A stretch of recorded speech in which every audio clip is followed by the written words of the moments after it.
If there was a way to prove on-chain, immutably, never to be corrected, where that gold was mined, when that gold comes out of it, you have some kind of stamp to connect to register that gold in the blockchain. How was that shipped? Who did it trade hands with? Like a deed of every gram of gold. If there was somehow a way to log all of that information to be able to prove the provenance of your gold, to say that, yes, this was ethically mined in any particular place and it was refined. It was absolutely refined at this refinery. We didn't just steal some LBMA hallmark. It was actually hallmarked. And once you can prove that track record, that history of a bar of gold, I mean, I think that's enormous value.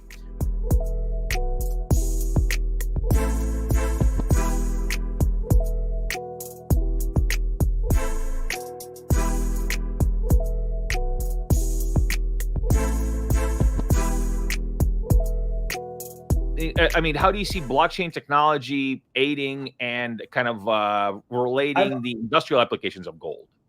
Well, I've always thought that blockchain lends itself perfectly to basically any supply chain, and especially with gold, where you have such dubious sources.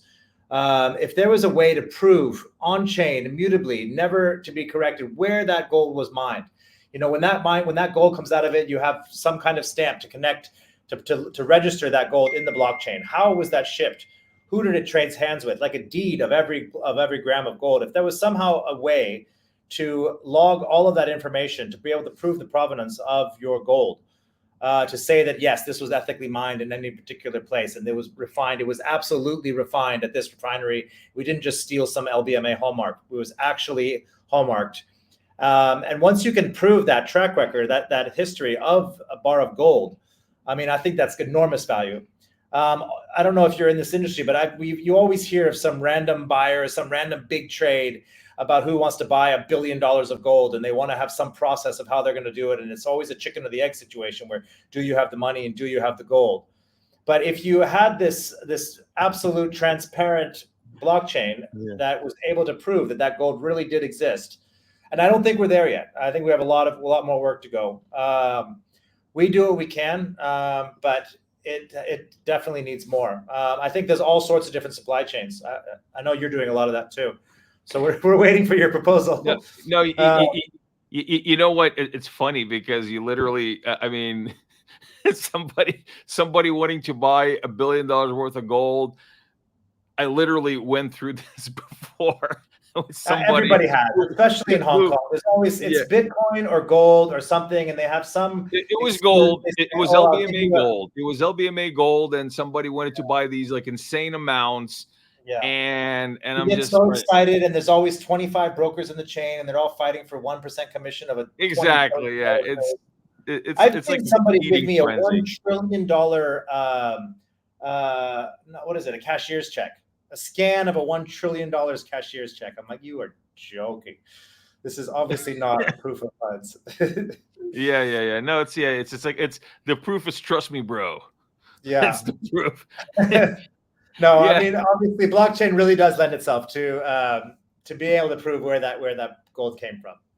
So okay, but we need it at an institutional level. We need the banks to be on board with it. We need the banks to accept that blockchain. We need the Loomis vaults. We need all of the big vaulting companies to get on board with it. We need some kind of centralized, transparent blockchain with a that can't be controlled, by various governments. You want a democratic system with this. Otherwise, if there's ever somebody that has too much sway, then all of a sudden it's not really decentralized anymore.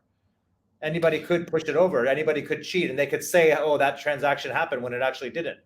That's exactly it. Yeah. That's really look. It actually touches on and please, I want you to finish your thought here, but just kind of throw something else in there. What you just said actually kind of hits home, and the next thing I wanted to ask you is about the scrutiny of real world asset, and so especially.